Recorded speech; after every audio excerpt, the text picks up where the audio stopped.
Hello friends, આપણે આજે એક ક્વેશ્ચન જોઈશું. એ પોલિટીનો ક્વેશ્ચન છે અને આપણે જીપીએસસીની એક્ઝામની અંદર ઉપયોગી થઈ શકે છે આ પ્રકારનો ક્વેશ્ચન, કારણ કે આપણા સિલેબસ જે યુનિયન અને સ્ટેટ અને ફેડરલિઝમના ઇસ્યુ જે છે ને એ બધા કન્ટેક્સની અંદર આ ક્વેશ્ચન આવી શકે છે. બરાબર છે, એટલે આપણે અહીંયા લીધો છે. આજે 2024ના યુપીએસસીના ટોપર શક્તિ દુબે છે, એમને લખેલો છે ક્વેશ્ચન. બરાબર છે, અને વિજન આઈએસની ટોપ કોપીમાંથી આપણે લીધો છે. તો ધો Indian constitution provide A clear division of legislative power between the union state. એટલે એવું કહે છે કે ભારતના બંધારણની અંદર લેજિસ્લેટિવ પાવર એટલે કે જે કાયદો બનાવવાનો પાવર છે ને એ યુનિયન અને સ્ટેટની બંનેની વચ્ચે ડિવાઈડ છે. યુનિયન એટલે કેન્દ્ર અને સ્ટેટ એટલે રાજ્ય, બંનેની વચ્ચે ડિવાઇડેડ છે. With each being supreme within the sphere allotted to them. અને આની અંદર શું કહે છે કે ઈચ બિંગ સુપ્રીમ એટલે અલગ અલગ છે ને યુનિયન પોતાના ફિલ્ડની અંદર સુપ્રીમ છે. એટલે કે યુનિયન લિસ્ટની અંદર આવે, કેન્દ્રના લિસ્ટની અંદર એમાં કેન્દ્ર બનાવી શકે છે કંઈ પણ, અને સ્ટેટ લિસ્ટની અંદર સ્ટેટ બનાવી શકે છે. પોતાના ફિલ્ડની અંદર શું છે, પોતે એ સુપ્રીમ છે. This division is tilted toward the union. છતાં પણ એવું કહે છે કે આ જે ડિવિઝન થયો છે ને ક્લિયર ડિવિઝન, એમાં પણ જે યુનિયન તરફ એટલે કેન્દ્ર તરફ વધારે ઝુકાવ છે એવું અહીંયા કહેવા માંગે છે. તો આના કન્ટેક્સમાં આપણે ડિસ્કસ કરવાનું છે power of parliament to legislate on subject in state list. તો પાર્લિયામેન્ટ જે છે, પાર્લિયામેન્ટ એટલે આપણી સંસદ સભા, સંસદની અંદર કોણ આવે તો કે રાજ્યસભા આવે, લોકસભા. તો આ બંને પાસે લેજિસ્લેટિવ એટલે કે એક્ટ બનાવવાનો પાવર કયા એવા સ્ટેટ લિસ્ટના કયા વસ્તુ પર છે જેના પર આ પાર્લિયામેન્ટ પાસે પાવર છે કે એ સ્ટેટ લિસ્ટમાં પણ એવું બનાવી શકે છે, એક્ટ બનાવી શકે છે. તો આ કન્ટેક્સમાં આપણે ક્વેશ્ચન અહીંયા પૂછેલો છે. બરાબર છે, તો સૌથી પહેલાં આપણે શું લખ્યું છે તો કે આપણે લખ્યું છે કે constitution of India under 7 schedule. તો કે આ આપણે પહેલાં તો અહીંયા શું પૂછેલું છે કે ક્લિયર ડિવિઝન ઓફ લેજિસ્લેટિવ પાવરની વાત કરી છે. બરાબર છે, ત્યાં ક્લિયર ડિવિઝનની વાત કરી છે. તો આ ક્લિયર ડિવિઝન આ કઈ જગ્યા પર આવેલું છે કે યુનિયન અને સ્ટેટની વચ્ચે પાવરનું ડિવિઝન છે એ બંધારણના કઈ જગ્યા પર આવેલું છે તો બંધારણની અંદર 7 શેડ્યુલ, સાતમું જે શેડ્યુલ છે ને એ શેડ્યુલની અંદર આપેલું છે, એ આપણે યાદ રાખવાનું. બરાબર છે, અહીંયા હવે આપણે આર્ટિકલ 249 લખ્યું છે. બરાબર છે, પણ આપણે ફ્રેન્ડ યાદ રાખવાનું આ આર્ટિકલ 249 નથી, આર્ટિકલ કયો છે 246. આર્ટિકલ 246 એની અંદર આ 7 શેડ્યુલની અંદર અને આર્ટિકલ 246 એની અંદર ડિવાઈડ કરેલું છે આ પાવર. બરાબર છે, આ હંમેશા યાદ રાખવાનું. તો આની અંદર કે division of legislative power between the centre અને સ્ટેટ આપણે આપેલું છે. તો એમને મેડમે આ રીતે લખ્યું છે અહીંયા, તો આપણે પણ આ રીતે એક સરસ ઇન્ટ્રોડક્શન આપી દેવાનું. બરાબર છે, એના પછી આપણે કહ્યું છે કે એ ટોટલ છે ને 3 લિસ્ટ છે. એક યુનિયન લિસ્ટ છે, બીજું સ્ટેટ લિસ્ટ છે, અને ત્રીજું પણ આપણને ખબર છે કે કોન્કરન્ટ લિસ્ટ છે. બરાબર છે, તો આ અલગ અલગ લિસ્ટની અંદર અલગ અલગ આઇટમ છે જેના પર યુનિયન અને સ્ટેટ એક્ટ બનાવી શકે છે. યુનિયન લિસ્ટની અંદર ટોટલ કેટલી છે 100 આઇટમ છે. બરાબર છે, 100 વસ્તુઓ છે. તો ટોટલ એની અંદર આપણને ખબર છે કે આપણી બોર્ડર સિક્યોરિટી હોય, ફોરેન અફેર હોય આપણા. બરાબર છે, ફોરેન અફેર હોય કે કોઈ પણ દેશની સાથે આપણે વાત જે એગ્રીમેન્ટ કરવાના હોય, કે પછી બોર્ડરના હોય, ફાઇનાન્સ હોય, કોઈ બેન્કિંગ હોય. બરાબર છે, તો એ બધા પર છે, એ બધા વસ્તુ આપણે યુનિયન લિસ્ટમાં આવે. તો અહીંયા ને એની અંદર ટોટલ 100 આઇટમ છે. બરાબર છે, તો એ આપણે અહીંયા લખી દીધું છે. બરાબર છે, પછી સ્ટેટ લિસ્ટની અંદર ટોટલ કેટલી 61 આઇટમ છે. એની અંદર પણ આપણને ખબર છે એજ્યુકેશન આવી જાય છે, હેલ્થ આવી જાય છે. બરાબર છે, એની અંદર એગ્રીકલ્ચર પણ આવે છે. તો એવી ઘણી બધી સ્ટેટ લિસ્ટની અંદર વસ્તુ આવે. અને આ સ્ટેટ લિસ્ટની અંદર જે 61 આઇટમ છે ને એની અંદર ટોટલ કોણ બનાવી શકે છે એ કાયદો, તો એ ખાલી સ્ટેટ પાસે જ પાવર છે. ત્રીજું કોન્કરન્ટ લિસ્ટ છે. બરાબર છે, કોન્કરન્ટ લિસ્ટની અંદર ટોટલ 52 આઇટમ છે. એવું પણ અહીંયા લખે છે કે ટોટલ 52 આઇટમ છે. અને એની અંદર છે ને ફ્રેન્ડ કોન્કરન્ટ એટલા માટે કહ્યું છે કારણ કે કેન્દ્ર અને રાજ્ય એટલે યુનિયન અને સ્ટેટ બંને બનાવી શકે છે. પણ હા ફ્રેન્ડ, અહીંયા યાદ રાખવાનું આપણે કે યુનિયન પાસે વધારે પાવર હોય છે. જો યુનિયન આનીમાં એક્ટ બનાવે ને તો એ ઉપર રહેશે. બરાબર છે, અને સ્ટેટ પછી આવશે. બરાબર છે, એટલે આ કન્ટેક્સ આપણે ક્વેશ્ચનના કન્ટેક્સમાં આપણે 3 લિસ્ટ આપી દીધા કે યુનિયન લિસ્ટ, સ્ટેટ લિસ્ટ અને કોન્કરન્ટ લિસ્ટ. હવે આપણે અહીંયા લખ્યું છે કે this has been borrowed from government of India act 1935. એટલે ભારત સરકારનો જે 1935માં બ્રિટિશર્સ વખતે એક્ટ બનાવ્યો ને ગવર્મેન્ટ ઓફ ઇન્ડિયા એક્ટ, તો એમાંથી આ 7 શેડ્યુલ આવેલું છે. બરાબર છે, એમણે અહીંયા લખ્યું. આપણે આ જો કે અહીંયા લખવાની જરૂર નથી, આની કોઈ લખવાની જરૂર છે નથી. બરાબર છે, તો આપણે એમને લખ્યું છે. પછી એમણે લખ્યું છે કે restorative power and federal supremacy ties with the centre. એટલે કે રેસ્ટોરેટિવ પાવર આપણને ખબર છે કેટલાક પાવર છે એ કેન્દ્ર પાસે હોય છે. બરાબર છે, એ એટલે પાર્લિયામેન્ટ જ એના પર એક્ટ બનાવી શકે છે, પાર્લિયામેન્ટ જ એક્ટ ખાલી બનાવી શકે છે. તો એ પણ આપણે લખી દીધું છે. બરાબર છે, તો આ બંને વસ્તુ આમ કારણ કે નોર્મલ વસ્તુ છે. બરાબર છે, નોર્મલ ટાઈમની અંદર, એટલા માટે આપણે લખવાનું નથી. આપણે ડાયરેક્ટ ક્વેશ્ચન ઉપર જોવાનું તો કે શું ક્વેશ્ચન પૂછેલો છે તો કે ક્વેશ્ચન એવો પૂછેલો છે કે discuss the power of parliament to legislate on the subject in state list. એટલે સ્ટેટ લિસ્ટની અંદર કેટલાક સબ્જેક્ટ છે એ સબ્જેક્ટ પર પાર્લામેન્ટની પાસે ક્યારે પાવર આવે છે કે જે એ વસ્તુ પર પાર્લામેન્ટ એક્ટ બનાવી શકે.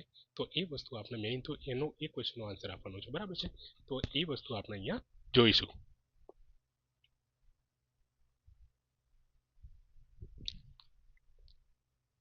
તો અહીંયા લખેલું છે કે this division of power is follow in normal circumstances. એટલે ઉપરના જે 3 લિસ્ટ આપણે જોયા ને, તો એ 3 લિસ્ટ છે એ નોર્મલ ટાઈમની અંદર આવે. પણ હવે જે ઉપર ક્વેશ્ચનમાં પૂછ્યું કે સ્ટેટ લિસ્ટ પર ક્યારે બને, બરાબર છે. તો સ્ટેટ લિસ્ટની અંદર નોર્મલ સર્કમસ્ટન્સીસમાં ફ્રેન્ડ ના બને. ત્યાં છે ને કોઈ એક્સ્ટ્રા ઓર્ડિનરી સિચ્યુએશન આવે ને, આ એક્સ્ટ્રા ઓર્ડિનરી સિચ્યુએશન, બરાબર છે. એક્સ્ટ્રા ઓર્ડિનરી સિચ્યુએશનની અંદર બને. એક્સ્ટ્રા ઓર્ડિનરી સિચ્યુએશન એટલે કેવી? તો કોન્સ્ટિટ્યુશનલ ક્રાઇસિસ થાય, પ્રેસિડેન્ટ રૂલ હોય, કોઈ નેશનલ ઇમરજન્સી હોય, કોઈ ઇન્ટરનેશનલ એગ્રીમેન્ટ લાવવાનું હોય, બરાબર છે. કોઈ રાજ્યસભા રિઝોલ્યુશન પાસ કરે, તો એવી પરિસ્થિતિ એ બધી કેવી કહેવાય? તો એક્સ્ટ્રા ઓર્ડિનરી સિચ્યુએશન થાય, બરાબર છે. તો એની અંદર પાર્લામેન્ટ છે એ સ્ટેટ લિસ્ટ પર પણ એ બનાવી શકે છે, કોઈ એક્ટ બનાવી શકે છે, બરાબર છે. તો આને વધારે ડિટેલમાં હવે ફ્રેન્ડ આમાં આપણે છે ને આર્ટિકલ યાદ રાખવો પડે, બરાબર છે. જીપીએસસી ની અંદર તો ખાલી આર્ટિકલ છે એ બહુ વધારે ઇમ્પોર્ટન્ટ છે, એટલે આપણે આર્ટિકલથી લખીશું. તો આ મેડમે પણ જે શક્તિ દુબે મેડમ છે એમને પણ બહુ મસ્ત આમને આર્ટિકલ અને એકદમ લાઈનમાં યાદ રાખેલા છે. પહેલો આર્ટિકલ છે આર્ટિકલ 249, બરાબર છે. આર્ટિકલ 249 છે. પછી કયો આર્ટિકલ છે? તો કે પછીનો આર્ટિકલ છે આર્ટિકલ 250 છે, આર્ટિકલ 252 છે, 253 છે, બરાબર છે. તો એ રીતના અલગ અલગ આર્ટિકલ છે. તો સૌથી પહેલા આપણે આર્ટિકલ જોઈશું. કયો આર્ટિકલ? તો કે આર્ટિકલ 249. આમાં શું છે? તો કે વેન રાજ્યસભા પાસ રિઝોલ્યુશન. આપણને ખબર છે આપણું ઉપરી ગૃહ કયું છે? તો કે રાજ્યસભા છે. આ રાજ્યસભા કોઈ પણ રિઝોલ્યુશન પાસ કરે ને, રિઝોલ્યુશન, બરાબર છે. અને એ પણ કેટલા? 2/3 ઓફ મેજોરિટી જોઈએ. કેટલી? 2/3 મેજોરિટી જોઈએ. તો આ 2/3 મેજોરિટી સાથે એ રિઝોલ્યુશન પાસ કરે, બરાબર છે. કે હવે તમારે આ કેટલાક સ્ટેટ લિસ્ટ છે એ સ્ટેટ લિસ્ટની અંદર પાર્લામેન્ટ એક્ટ બનાવવો પડશે. તો ત્યારે પાર્લામેન્ટ એક્ટ બનાવી શકે છે, બરાબર છે. પણ એ પણ રાજ્યસભાએ રિઝોલ્યુશન પાસ કર્યું એટલે બની નથી જતું. એ રાજ્યસભા નેશનલ ઇન્ટરેસ્ટની અંદર જો આમ રિઝોલ્યુશન પાસ કરે એટલે દેશ હિતની અંદર, તો એની અંદર પછી શું હોય કે કેન્દ્ર સરકાર કોઈ પણ એક્ટ બનાવી શકે છે, બરાબર છે. એટલે આ એક એક્ટ આર્ટિકલ થઈ ગયો આર્ટિકલ 249. એ પરિસ્થિતિની અંદર છે પાર્લામેન્ટ છે એ પાર્લામેન્ટ શું કરી શકે છે? તો કે પાર્લામેન્ટ સ્ટેટ લિસ્ટની અંદર પણ બનાવી શકે છે એક્ટ. પછી છે આર્ટિકલ 250. તો આર્ટિકલ 250ની અંદર નેશનલ ઇમરજન્સીની વાત કરી. આમ તો આપણે હવે અહીંયા જોશો તમે કે નેશનલ ઇમરજન્સી તો આર્ટિકલ એનો કયો છે? તો કે 356 છે. એ ફ્રેન્ડ એનો આર્ટિકલ છે એ 356 છે, નેશનલ ઇમરજન્સી લગાડવાનો છે, બરાબર છે. પણ આ નેશનલ ઇમરજન્સી વખતે કેન્દ્ર સરકાર છે ને, કેન્દ્ર એટલે પાર્લામેન્ટ ક્યારે સ્ટેટ લિસ્ટની અંદર બનાવી શકે છે? તો કે એ જે બનાવવાનો અધિકાર છે ને એ આર્ટિકલ 250 ની અંદર છે. એ અધિકાર છે આર્ટિકલ 250 માં છે. એટલે કે આર્ટિકલ 250 એ એવું કહે છે કે during national emergency parliament becomes empower to make law on item in state list. State લિસ્ટની અંદર આઇટમ રહેલી હોય એની અંદર શું હોય એ કોઈ પણ લો બનાવી શકે છે, બરાબર છે. તો આ વસ્તુ આપણે થઈ ગઈ, બરાબર છે. આ વસ્તુ થઈ ગઈ. પછી હવે આર્ટિકલ 252 ની અંદર શું કહે છે કે વેન 2 ઓર મોર સ્ટેટ. હવે ઘણીવાર શું હોય કે રાજ્યો છે એ રાજ્યો માનતા ના હોય, બરાબર છે. અંદર તો પછી રાજ્ય ના માને તો ત્યારે અંદર પછી બે રાજ્ય શું કરે કે બે રાજ્ય ભેગા થઈ અને પછી બે અથવા બે કરતા વધારે રાજ્યો અંદર એકબીજાથી ના થતું હોય તો પછી ભેગા થઈને કોની પાસે જાય? તો પાર્લામેન્ટ પાસે જાય. પાર્લામેન્ટને શું કરે? એ લોકો રિક્વેસ્ટ કરે, બરાબર છે, કે અમારાથી નહીં થતું તો તમે અમને શું લો બનાવી આપશો? તો ત્યારે એ વસ્તુ લો બનાવી આપી, બરાબર છે.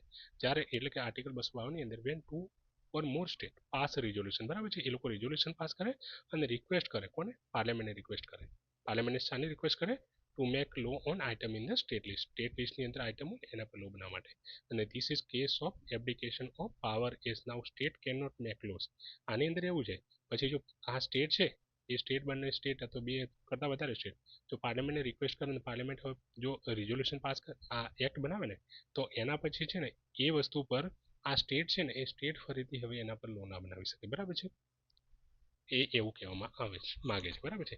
એટલે કયા 3 આર્ટિકલ તો થઈ ગયા આપણે? આર્ટિકલ 249 હતો, 250, પછી 252.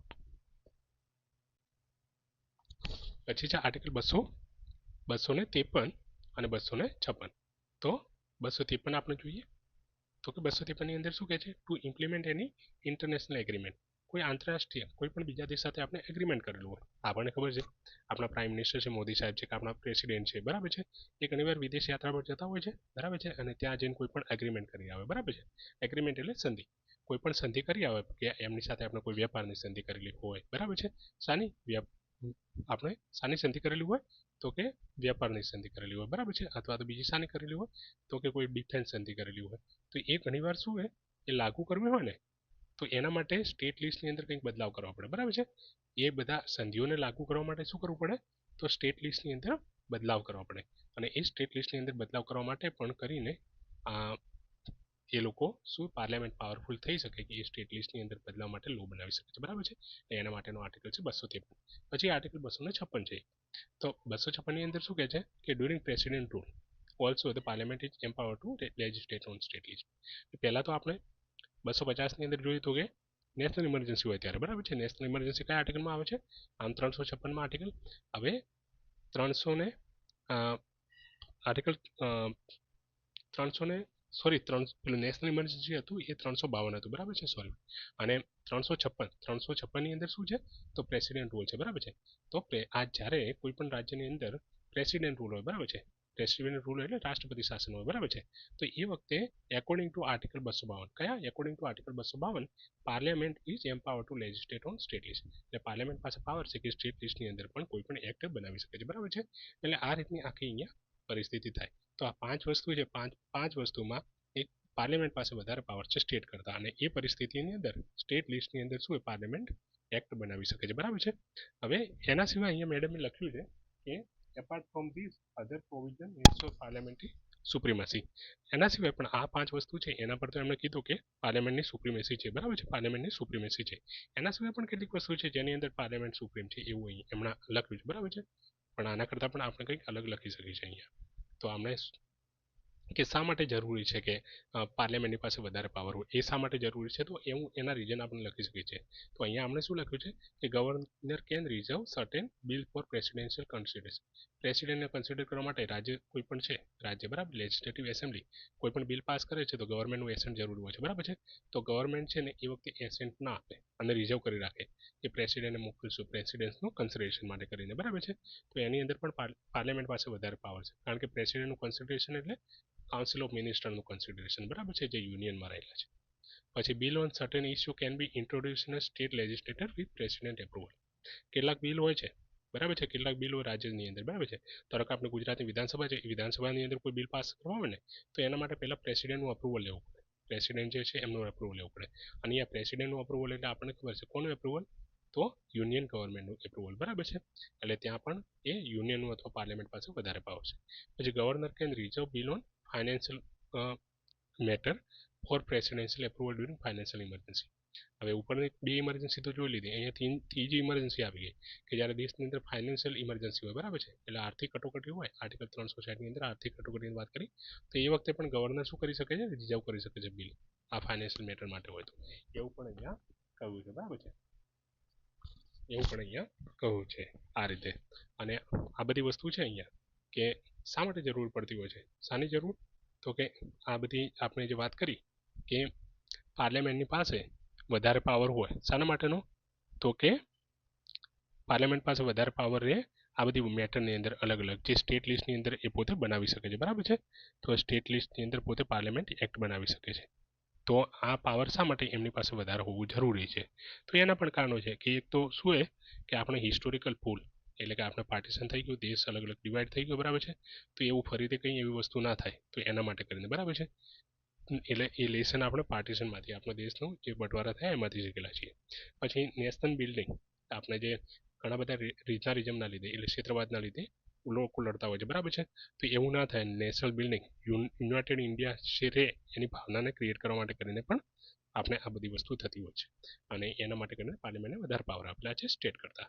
પછી જે ઇમરજન્સી પ્રોવિઝન માટે એટલે કે ક્યારેક દેશની અંદર ઇમરજન્સી આવી જાય છે, કોઈ પણ નેશનલ ઇમરજન્સી આવે કોઈ રાજ્યની અંદર પ્રેસિડેન્ટ રૂલ લાગે, બરાબર છે. અથવા તો ફાઇનાન્શિયલ ઇમરજન્સી તો એ વખતે પણ દેશનું ફાઇનાન્સ વગેરે કે દેશની બોર્ડર વગેરે સુરક્ષિત રાખવા માટે કરી અને પણ પાર્લામેન્ટને વધારે પાવર લેવા પડતા હોય છે, બરાબર છે. તો આ બધું આપણે મેડમે પણ લખ્યું છે. મસ્ત ક્વેશ્ચન આપણે લખ્યું છે, બરાબર છે, સારું ક્વેશ્ચન લખ્યું છે.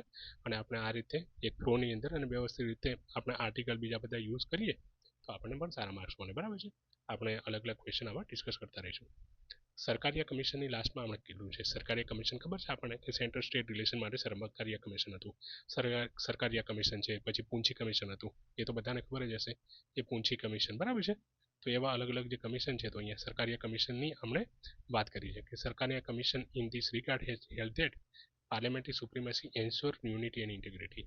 એટલે આપણે લાસ્ટમાં અમને વેલિડેશન આપ્યું છે કે આ પાર્લામેન્ટરી સુપ્રીમેસી શા માટે જરૂરી છે અને સ્ટેટ લિસ્ટની અંદર શા માટે જરૂરી છે કે પાર્લામેન્ટ લો બનાવે. તો એટલા માટે કે દેશની યુનિટી અને ઇન્ટેગ્રિટીને પ્રોટેક્ટ કરવા માટે. શાના માટે? તો કે યુનિટી અને ઇન્ટેગ્રિટીને પ્રોટેક્ટ કરવા માટે, યુનિટી અને ઇન્ટેગ્રિટી માટે, અને કીપ ચેક્સ ઓન એબ્સર્ડિટી, ચેક્સ રાખવા માટે બરાબર છે. તો આ રીતે મસ્ત આપણે આન્સર લખ્યો છે.